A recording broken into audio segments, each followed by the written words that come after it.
This week in Black History, all the way back in 1898, this young man, Frazier Baker, was a teacher in his time down in South Carolina, was appointed postmaster of Lake City, South Carolina. And while this should be a happy story, it's really not. Some enraged local citizens burned his house down. And the house served as the local post office.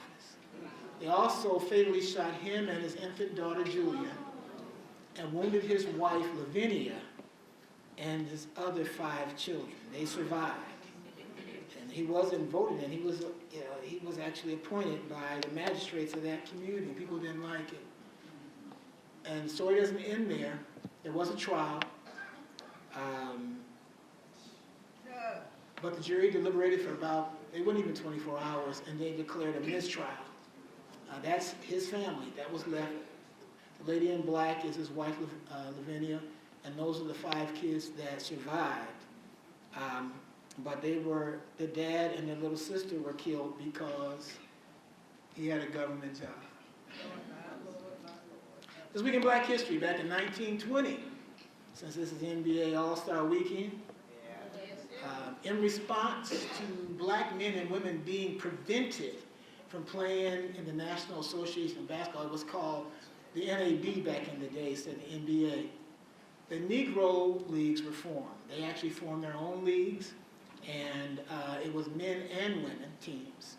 Before there was a WNBA, they had their own league, the ladies had and the men had, and they were called the Black Fives League for the starting fives. And they built community, they celebrated their culture, and they created wealth.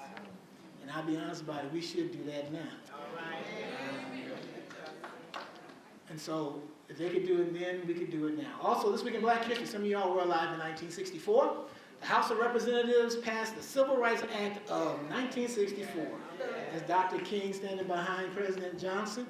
And that was a wonderful, wonderful day.